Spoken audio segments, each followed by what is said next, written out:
Here's my 10 tip survival guide for your flight. You don't want to miss this. I've taken thousands of flights and I've learned this the hard way. I've got some tips for you that are going to make your flight so much better. Whether it's a long haul flight or a short 1 hour flight, these tips are going to be something you want to know. Number one is headphones. A lot of people don't know this, but you can get really inexpensive or expensive noise canceling headphones. They are life-changing things to you, especially if you fly a lot, especially if you're taking a long haul flight. I recommend the Bose QuietComforts. I've used them for 6 years now, at least. They still look brand new. They still work. The battery is still amazing. I also just picked up these. I did a whole video on this on my main channel called Zacchus. These are the Pixel Bud Pros. They also have the Apple AirPods Pros. I use them with my iPhone, both of them. Sometimes I just want something smaller that fits in my pocket that also noise cancels, and it's just super easy. But you want this because you're going to listen to music, you're going to watch TV, you're going to do something to pass the time while you're on the flight, and this is critical. It drowns out screaming babies, dogs, people who talk loud, laugh loud, all that stuff. And if you know, you know, okay? If you know, you know. Number two is food. A lot of people don't know this, but you can actually bring food on the plane, especially long haul flights or like a 4, 5, 6 hour flight. You may not like the plane food. Plane food has gone down a little bit to me. I've flown all over the world and I've flown in business class, first class, and there's some airlines that have some really amazing food on the plane. ANA has one of the best ramens on earth on the plane. It's vegan, which I'm not a vegan, but it's amazing. And then there's other airlines that serve you dog something on your plate. So grab some food, like grab Chick-fil-A, grab Moe's, grab Chili's, grab something. You can take it on the plane. I just recommend, because I'm a courtesy person, I like to think about others, to not get anything smelly, because you open it up, it's going to fumarate, the air. So you just want to, you know what I'm saying? Okay. So another big thing about this though is always grab your own water and grab a snack. Even if you don't grab food, grab water and a snack. And I usually get a Coke or something, especially on a long haul flight. I'll get a big water, like a 2-liter water, maybe 2 of them for each of us, and then a Coke or something sweet. And then I usually get something salty and sweet in the snacks. Even if you're in business class or first class, a lot of times, like on ANA, they didn't really service a lot of snacky stuff, and we wanted something like a chip or something like that. Yes, I know I'm a big guy, but I eat food too, okay? So, anyways, this is a thing I've learned. Like, we're taking food from the airport now. You have to get it after security, but there's a lot of restaurants and stuff you can get it. If you get there a little earlier, you can take it on with you, and once you take off, you can get it out, you can eat it. It's just better. Especially if it's an early flight, most breakfasts on planes, no matter what class you're in, are just, That's all I'll say. So that's tip number 2. Tip number 3 is entertainment. A lot of people don't know this either. I've come across people all the time that travel, even on a lot, and don't think about this, but the entertainment system goes down, the Wi-Fi goes down, stuff happens. So I always tell people to download from their streaming services, whether it's Peacock or Paramount Plus or Max, Netflix, Hulu. Hulu's a little finicky, but Disney Plus or YouTube, if you're a premium user, can download stuff there. It's just really, really good to like have that content. Also like Audible, like audiobooks, Spotify or Apple Music, Google Music. You want to have like our YouTube Music. You want to have stuff downloaded on your device that you can listen to, whether it's music, podcasts, books, or movies, TV shows, whatever it is. This is super helpful too, especially on long haul flights. We've been on several long haul flights where the entertainment was kind of old. We didn't find anything we wanted to watch, and we had stuff on our device. Boom, boom, boom. And then after you get there too, if you're going international, you may want to watch something in your hotel or on your cruise ship or something like that. Maybe you don't want to pay for that movie, so you have a TV series you're in the middle of, and you can just hook it up to the TV. We travel with a Roku stick. I use that a lot of hotels, even in cruise ships, that we can just connect to the Wi-Fi and stream stuff, especially on some of the newer cruise ships that have the fast Starlink internet. And even in hotels all over the world, we've done that. You can get a VPN on your Fire Stick that just, poof, you're good to go. You can watch Netflix, anything like that. I use Surfshark. NordVPN's also a good one.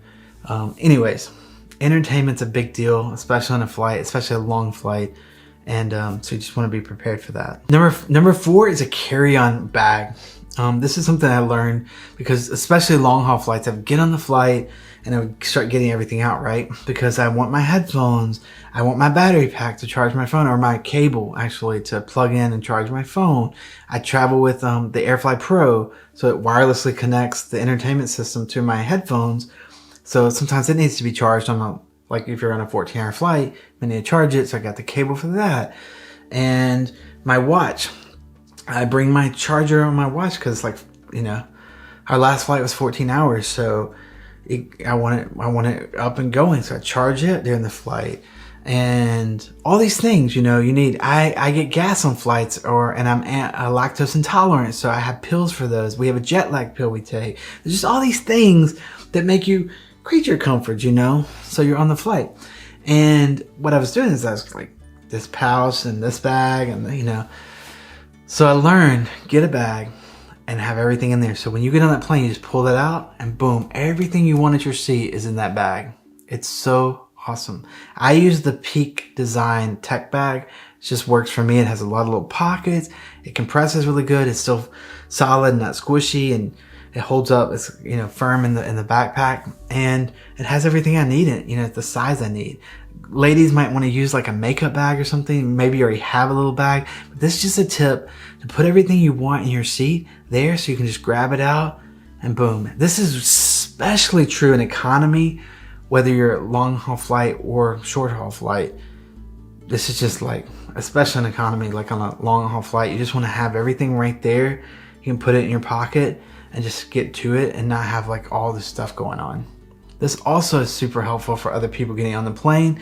You're not in the aisle trying to get everything ready and everything out.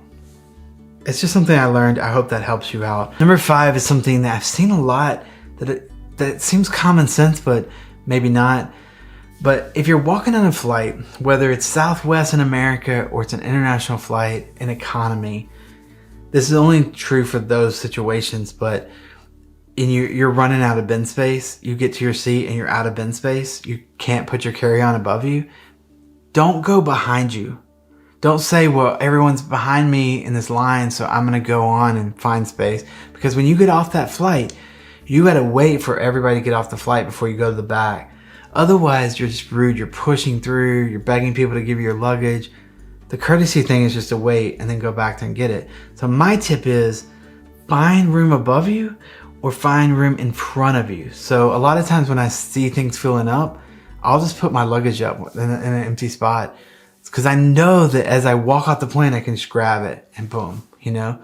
And this is another tip that carries over with number 4, because if you have your small bag and everything, you can just pop it up and you've got your bag, you've got everything with you. So you don't need it right above you where you have to constantly keep getting up and accessing it. This won't be a big deal for anyone who's in business or first class. This won't be a problem for anybody who's like in Delta Comfort Plus that has dedicated space that you pay for. But economy flyers, Southwest, places like that, it happens all the time. And I've seen people do all kinds of stuff. They're super rude. They like don't want to wait, so they push through, or they scream, hey, can you hand me my bag over there? The red one. Like, it's just not proper, right? A plane deboards row by row from the front to the back. It's just the way it is. Wait your turn. You'll get there. Tip number 6 is another one that a lot of people ask me about, or ask me how and why. Charging your phone, charging your devices, whether you're on a long haul flight or you're on a domestic flight, this is a big deal. Maybe your flight got delayed, maybe you forgot, your phone's not fully charged and it's about to run out. Carry a battery pack. I used to use Away Travel because it had a built-in battery pack. I now use July carry-on luggage, but I also have this little charger that can fit in my pocket. It's so small and it just fits in right to the phone. There's no cables or anything. The thing is a lifesaver. We both use ours constantly because it charges your phone up while you're walking. You don't have to like have all these cables. It's perfect for a plane. You can make sure you have power, not only for enjoying entertainment on the flight so you can relax, watch TV, listen to something. But also when you get there, you need your Ubers, you need your hotel information, all that kind of stuff. So this is a huge one for me. Make sure you buy a little charger. They're not that expensive. I'll put all the links down below in the description. Some of them are affiliate links. I make a little money off of it to support the channel, and I really appreciate you guys using those, but you don't have to. I'm just trying to help you guys out with these tips that I've learned that make my life easier, and I know they will make your life easier. Okay. Tip number 7 is one that a lot of people don't know either. It's on long haul flights. Long haul flights, you should get up every 1 to 2 hours and walk around. You'll see people doing this. It's not abnormal or anything. This is because you're flying at like 33,000 feet in the air. You can get blood clots. Your body like gets all dehydrated and stuff. Drink a ton of water.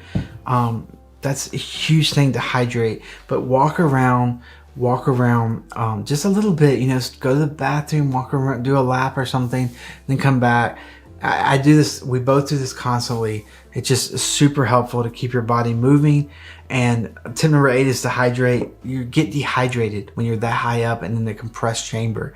You need to drink a lot more water than normal.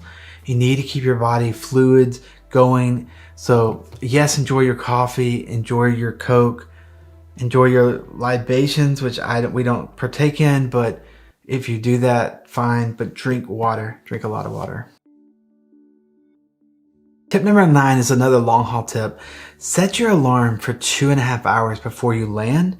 They're going to start serving something at 2 hours before they land because they need to turn the lights on. They need to get things ready for landing. So go ahead and set your alarm for 2.5 hours, a silent alarm, not a loud alarm that's going to buzz everywhere. Set a silent alarm to wake you up if you're sleeping, or just to remind you. This way you can go to the bathroom before there's a line. You can kind of just get ready, get prepared, move around before everything starts just cranking up, lights come on and everything. It's just something I've learned. I think it'll help you. Take it for what it's worth. Another thing that a lot of people don't think about, tip number 10, is dress in layers. A lot of people, even me who runs hot, I always take a jacket or something. For one thing, it's for where I'm going. I might need a jacket, right? But for two, you might want one on the plane. We also usually ask for a blanket or travel with a blanket depending on the situation.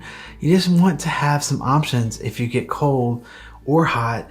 And sometimes I get hot and it was cold outside and I wore long sleeves, and on the plane I'm hot, so I need to take my shirt off and have a t-shirt underneath so that I can be comfortable without being inappropriate. Because nobody wants to see my man boobies hanging out. Okay.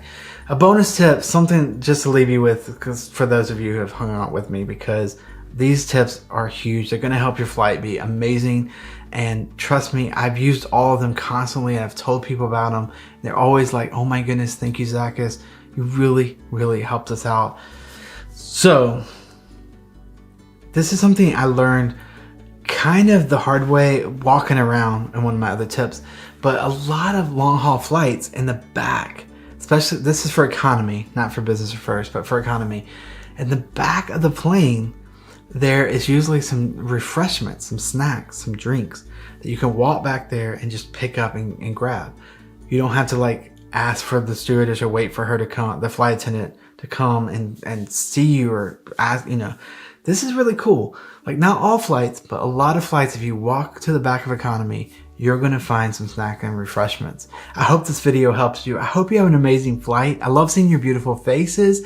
If you like this content, if it's helpful to you, I'd love for you to hit that subscribe button. Become part of the Zachus Travel family. We are all about traveling in style on a budget. Because I don't want you to go in debt or kill your money, but I still want you to have a great time and enjoy the trip, so that is my focus. That's what I do for us. That's what I'm doing for you. I'm going to build out itineraries, all kinds of cool things to help you plan, to help you have an amazing vacation. Because when you go somewhere new, you might spend a week just trying to figure out everything. But if you plan ahead, you can maximize that time and really enjoy your time. Stay in nicer places than you thought you could stay in. Fly in nicer planes and seats than you thought you could fly in. And have an amazing trip. An adventure, whether it's family or friends or going on to business or both or whatever it is. I hope it's an awesome flight for you, and I will see you in the next video. Be sure and hit that subscribe button. Zachus Travel. we're here for you. We're here for you. Peace.